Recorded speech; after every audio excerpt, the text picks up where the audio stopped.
Hello friends, welcome to my YouTube channel story collection. मैं आज आपको बौद्ध धम्म के वर्षावास की कहानी और वर्षावास में बौद्ध उपासक और उपासिकाओं को क्या करना चाहिए ये बताने वाला हूँ। क्या आपको पता है कि बौद्ध धम्म में वर्षावास का क्या महत्व है और वर्षावास करने की प्रथा कब से शुरू हुई थी?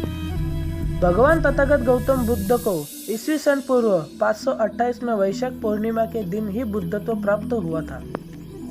मनुष्य के दुख क्या है और वे दुखों का अंत करने का उपाय क्या है, भगवान बुद्ध ने जान लिया था।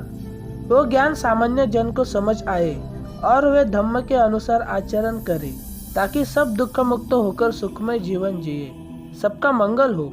इस योग्य भगवान बुद्ध ने उनके 5 साथी वप्पा, भादिया, महानामा, कौंडिन्य और अस्सागी इनको उस नए धम्म ज्ञान आषाढ़ी पूर्णिमा के दिन प्रथम धम्मोपदेश किया था। वे 5 ऋषियों ने धम्म ज्ञान प्राप्त करके भगवान बुद्ध को गुरु माना और भगवान बुद्ध ने उन्हें धम्म दीक्षा दी और उन्हें पंचवर्गीय भिक्षु कह के संबोधित दी। और भगवान बुद्ध ने तभी भिक्षुगण की स्थापना की। तभी से विश्व के अनेक जगहों में बुद्ध धम्म का प्रसार हुआ। अनेक जगहों से, देशों से, गांवों से लोग आकर बौद्ध धम्म की स्वीकार करते थे और भिक्षु बनते थे। बौद्ध भिक्षुओं की संख्या बढ़ गई थी।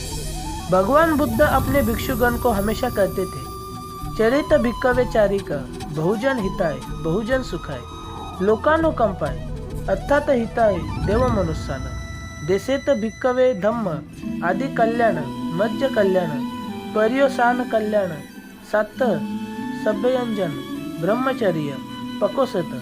अर्थात भिक्षुजन हो तुम चारों दिशाओं में बहुजन के हित के लिए और बहुजन के सुख के लिए, लोगों पर अनुकंपा यानी लोगों के उद्धार के लिए कृपा करें। मानवों को कल्याणकारी धम्मोपदेश तुम करने में सदैव प्रवृत्त रहे। प्रारंभ कल्याण पद, मध्यंतरी कल्याण पद और अंत में भी कल्याण पद, ऐसे ये धम्म मार्ग का तुम लोगों को उपदेश करते रहे। भगवान बुद्ध के अनुयायी यानी भिक्षुगण साल के 12 महीने सारे विश्व में चलकर गाँव गाँव जाकर धम्मोपदेश देते थे। लेकिन भिक्षुओं को वर्षा काल में उन्हें बड़ी तकलीफों का सामना करना पड़ता था, जैसे नदियों में बाढ़, पहाड़ का टूटना और एक ही चिवर के होने से बारिश में भीगे काशाय वस्त्र के ही रहना पड़ता था और उस वजह से वो बीमार पड़ते थे।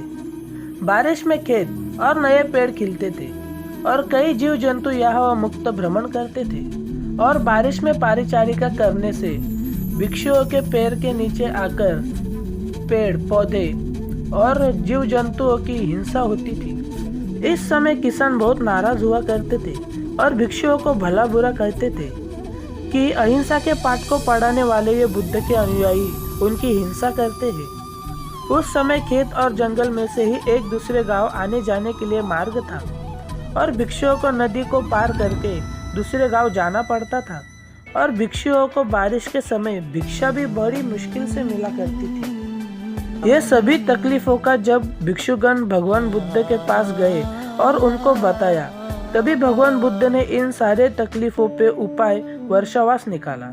आषाढ़ पूर्णिमा से लेकर आश्विन पूर्णिमा तक भिक्षुगण एक ही जगह यानी बुद्ध विहार में रुके और धम्म का अभ्यास करे और समाधि में लीन होकर आर्य अष्टांगिक मार्ग को दृढ़ बनाकर आत्म परीक्षण करे और लोगों को धम्मोपदेश दे। तभी से वर्षावास की प्रथा शुरू हुई। वर्षावास में बौद्ध भिक्षु धम्म के ज्ञान को ज्यादा से ज्यादा आत्मसात करते हैं। आर्य अष्टांगिक मार्ग पर दृढ़ बनकर समाधि में लीन होकर आत्म परीक्षण करते हैं और विहार के आसपास के गांव वाले बौद्ध विहार में आकर जो भिक्षुओं को आहार और धम्मदान देते हैं वो स्वीकार करके उन्हें धम्मोपदेश करते हैं। और बौद्ध उपासक और उपासिका आषाढ़ पूर्णिमा को सफेद स्वच्छ कपड़े पहनकर विहार में जाकर बौद्ध भिक्षुओं से बुद्ध वंदना करके उनसे उपोषित अष्टशील ग्रहण करते हैं। फिर भिक्षुओं प्रवचन सुनकर धम्मोपदेश लेकर उन्हें आहार और धम्मदान देते हैं और भिक्षुओं की तरह धर्म मार्ग का अवलंबन करके जैसे हिंसा न करना, चोरी न करना, व्यभिचार न करना, झूठ न बोलना, व्यसना न करना, ये पंचशील के साथ अष्टशील ग्रहण करते हैं। विकाल भोजन मतलब सुबह 6 से 12 तक भोजन करना, उसके बाद पूरे दिन और रात में कुछ न खाना, नृत्य, गाना जैसे मनोरंजन में शामिल न होना, ब्रह्मचर्य पालन करना और माला, गंध, पुष्प और सुगंधित द्रव्य से सुशोभित न होना, ये सब बौद्ध भिक्षुओं से आज्ञा लेकर बौद्ध उपासक और उपासिका करते हैं। ये सब वर्षावास काल में भिक्षुगण और उपासक उपासिका नियमों पालन करते हैं। भगवान बुद्ध ने प्रथम वर्षावास ईस्वी सन पूर्व 527 में सारनाथ में किया था। भगवान बुद्ध ने अपने जीवन काल में 44 वर्षावास किए।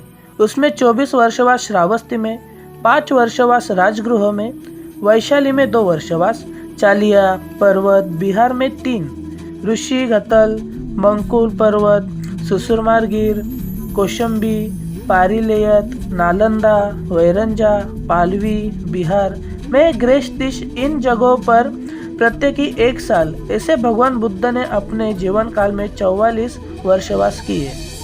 ईस्वी सन पूर्व 483 को भगवान बुद्ध ने अंतिम वर्षवास वैशाली में किया। भगवान तथागत गौतम बुद्ध ने अपने जीवन काल 45 वर्ष बौद्ध धम्म प्रचार और प्रसार हेतु बिताए। उसमें से 44 वर्षवास उन्होंने किए। अब मैं आपको बौद्ध उपासक और उपासिकाओं को वर्षवास काल में क्या करना चाहिए ये बताता हूँ। बौद्ध उपासक और उपासिकाओं को आषाढ़ पूर्णिमा के दिन सुबह 5 बजे सूर्योदय से पूर्व उठकर नित्यक्रम करके स्नान आदि करके घर में बुद्ध पूजा पाठ करना चाहिए। फिर अपने आसपास के बुद्ध विहार में जाकर भिक्षुओं से उपोषित अष्टशील ग्रहण करना चाहिए। अगर बुद्ध विहार ना जा सके तो घर की बुद्ध प्रतिमा के सामने बुद्ध पूजा पाठ के पुस्तक से बुद्ध पूजा पाठ के बाद जैसे पंचांग प्रणाम, फिर त्रिशरण पंचशील, बुद्ध पूजा, भीम स्मरण, भीम स्तुति, बुद्ध वंदना, धम्म वंदना, संघ वंदना के बाद अष्टशील बुद्ध प्रतिमा के सामने बोलकर वो हम खुद ग्रहण करके उसी तरह आचरण करेंगे। वो अष्टशील है।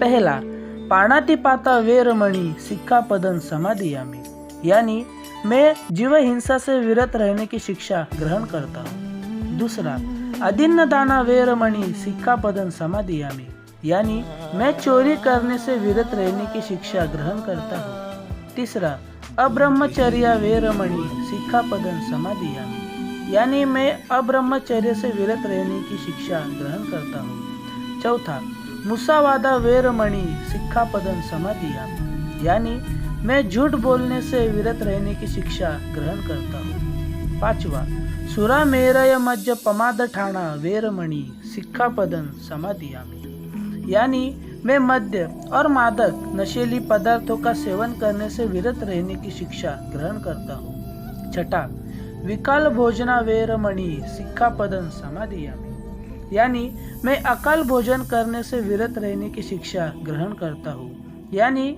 सुबह 6 से दोपहर 12 बजे तक ही खाना खाना चाहिए। उसके बाद पूरे दिन भर और रात भर कुछ भी खाना नहीं चाहिए। सातवां, नच्च गीत वादित विसुक दसन माला गंध विलपेन धारण मंडन विभूषण ठान वेरमणि सिक्खापद समादियामि, यानी मैं नृत्य, गायन, वादन, तमाशा इससे और माला सुगंधित द्रव्य के लेपन धारण से विरत रहने की शिक्षा ग्रहण करता हूँ।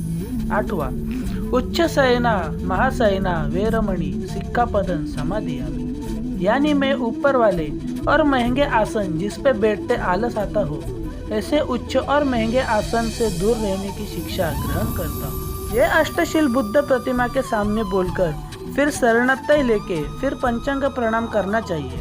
अगर बुद्ध विहार जा सके तो भिक्षुओं से उपोषित अष्टशील ग्रहण करना चाहिए और भिक्षुओं को आहार और धम्मदान करना चाहिए। धम्मदान देते समय मन में ये सोचना चाहिए कि इस धम्मदान से मेरे पुण्य कर्म बढ़े और विश्व में बौद्ध के धम्म का प्रचार और प्रसार में मेरे धम्मदान से योगदान मिले। भगवान बुद्ध ने कहा है, जो व्यक्ति उपोषित अष्टशील का पालन करते हैं उन्हें ही बौद्ध उपासक या उपासिका कहा जाता है।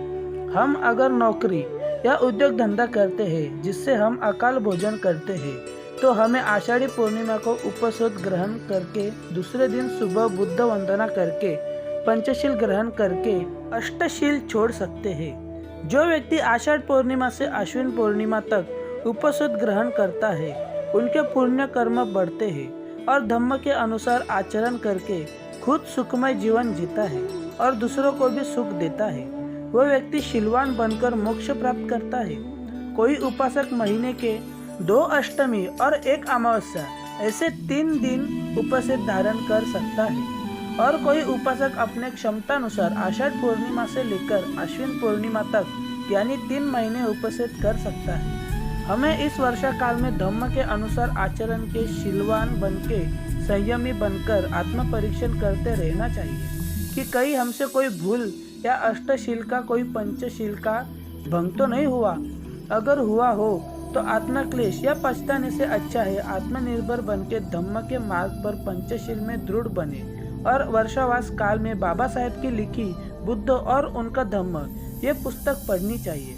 और इसी तरह बुद्ध और कार्ल मार्क्स क्रांति प्रतिक्रांति ऐसे बाबा साहेब की भगवान बुद्ध की पुस्तकें और ग्रंथ पढ़कर शीलवान और प्रज्ञावान बने। तो ये थी वर्षावास की कहानी और उसके बारे में थोड़ी सी जानकारी। आपको यह हमारा वीडियो कैसा लगा कमेंट करके बताइए। अगर आपको ऐसे ही सच्ची बोध कथा, रोमांचिक कथा और भय कथा सुनने के लिए हमारे चैनल को सब्सक्राइब करके बेल आइकन जरूर दबाइए और हमारे वीडियो को लाइक, कमेंट, शेयर जरूर कीजिए। धन्यवाद।